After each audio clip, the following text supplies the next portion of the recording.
Quatrième confrontation, cette fois-ci sur leur pelouse. Ils sont encore plus difficiles chez eux. Bien sûr, c'est sûr.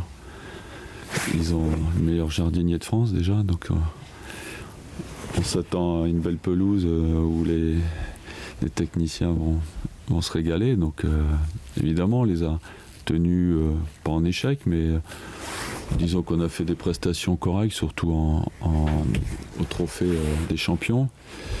Mais bon, il nous manque toujours un petit truc. Et là, c'est la quatrième partie où on aimerait les accrocher, mais en sachant que ça sera la partie la plus dure, parce que disons qu'ils ont perdu déjà 2 points à Guingamp, que Monaco est à 3 points, qu'il faut absolument qu'ils gagnent, et puis qu'ils jouent chez eux, devant leur public et sur une belle pelouse. Donc ça sera d'autant plus compliqué de prendre des points. C'est vrai que vous avez souvent été pas loin. Oui, mais qu'est-ce que c'est ce petit truc? Toujours l'efficacité.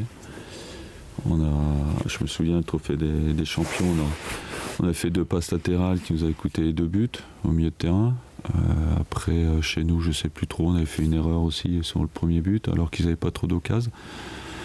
Il nous manque toujours un petit truc, mais bon, voilà, ils ont certainement plus de talent que nous, ça c'est indéniable. Mais bon, on a vu que Guingamp pouvait les accrocher, qu'il y avait une possibilité aujourd'hui de les accrocher, mais en faisant vraiment le match parfait.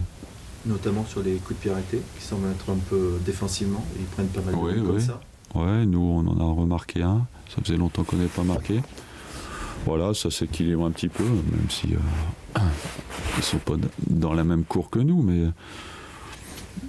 on y va quand même pour espérer faire quelque chose. Ça c'est une évidence, même si on a beaucoup d'absents, même s'ils sont un tout petit peu moins bien. Il y a 15 jours, ils en ont mis 5 quand même à Nantes, donc moi je veux bien être moins bien comme ça et en marquer 5 tous les week-ends. La défaite face à Montpellier, le nul à Guingamp, c'est peut-être pas le meilleur des moments pour les prendre là même. Il y a 2 avis, toujours pareil, c'est que peut-être qu'ils sont un petit peu moins bien, donc c'est peut-être le moment, mais d'un autre côté, quand ça va moins bien, on resserre un petit peu plus les boulons, et une équipe comme ça qui est en colère, ça peut faire mal aussi, donc ça double tranchant. Justement, votre équipe a su resserrer les boulons, a su vous montrer un vrai jeu contre Saint-Etienne. Oui, mais bon, on l'avait perdu un petit peu. C'est pas tellement ça qu'on a perdu, c'était l'efficacité offensive. Il faut pas oublier que les matchs qu'on perd, c'est parce qu'on marque pas de but, alors qu'on en avait la possibilité, surtout à Bastia et puis en Coupe de France. Après, au niveau défensif, on prend pas tellement de buts. Donc, mais comme on n'en marque pas, on se fait éliminer en coupe et on perd 2 matchs de championnat. Mais bon, c'est tellement fragile tout ça qu'on se demande confirmation, parce que on a fait un bon match contre Saint-Etienne, ça c'est sûr, mais ça demande confirmation à Paris. Greg Sertic a évolué un peu plus haut. Est-ce que c'était ponctuel ou vous réfléchissez à le Aujourd'hui, j'ai pas de solution, donc c'est une solution pour l'instant, parce que j'ai pas beaucoup de solutions pour mettre une équipe en place offensivement. Donc Greg qui a quand même joué, même si avec moi il joue plus reculé, ça a quand même été un attaquant à l'époque, il y a 3-4 ans il jouait sur un côté, donc c'est lui qui est le plus apte aujourd'hui à jouer un peu plus offensif. Vous pensez qu'il peut, à l'avenir, il pourrait évoluer vers ce poste-là, qu'il a la possibilité? Il n'aime pas trop. Donc je pense qu'il est bien quand il est en construction, quand il a le jeu devant lui.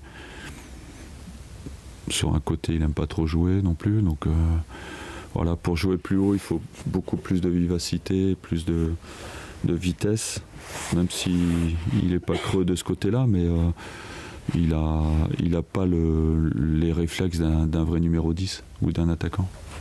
Est-ce que les matchs de Montpellier et de Guingamp ont fait évoluer la réflexion des techniciens, peut-être la vôtre sur la façon de jouer ce PSG?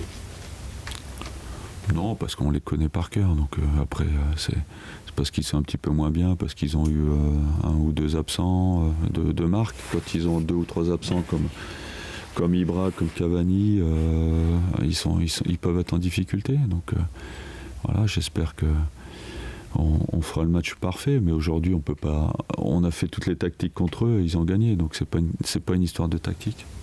Est-ce que l'arrivée de Cabaye va changer selon vous quelque chose? Je sais pas s'il peut jouer déjà. Je sais pas, il faut 48 heures, donc je pense pas qu'il puisse jouer, je sais pas. Bien sûr, c'est un bon joueur, donc il y aura embouteillage au milieu. il y a beaucoup de bons joueurs au milieu, donc ça fera un de plus. Mais bon, c'est pas mon problème. Oui. Non, mais ça pourrait éventuellement faire évoluer son milieu plutôt que d'être à 3, faire jouer différemment. Hein, On joue à 4. Peut-être. Pourquoi pas. Francis, l'arrivée de Cabaye à Paris, c'est une démonstration, s'il en était encore besoin, supplémentaire, que Paris n'est pas dans le même catégorie. Évidemment. J'espère que vous le savez aussi. Donc, évidemment, il y a eux, Monaco et puis les autres, hein, ça c'est sûr. Un petit peu Marseille, mais après, on se démerde comme on peut. Et devant, ça achète à 20 ou 25 millions d'euros. Et puis, ça les dérange pas. Dans votre championnat pour la 4e place, quelle est l'équipe la plus inquiétante pour vous, si vous arrivez à vous maintenir? Il y en a 6-7 qui peuvent espérer une 4e place. Donc on fait partie des 6-7 équipes, mais aujourd'hui jusqu'à même Toulouse, ils ont un match en moins, ils sont à 28, ils peuvent faire 31. Donc jusqu'à la 12e place, ils peuvent espérer une bonne fin de saison et prendre cette 4e place. Donc on est vraiment parmi 7 ou 8 équipes qui peuvent espérer ça. Et un petit mot sur Lyon. Je ne sais pas si vous suivez toujours Serpents de Lyon qui revient bien. Ouais. Ça redevient un concurrent plus sérieux. Ah bah oui, bien sûr.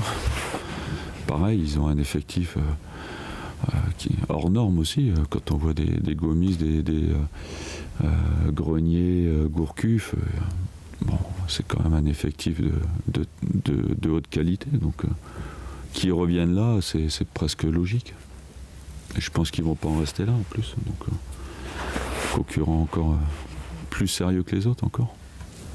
On a évoqué la possibilité d'un retour de Bonat et Molinas. Est-ce que vous seriez favorable si c'était possible? Moi, j'ai pas entendu ça, donc je ne vais pas discuter là-dessus.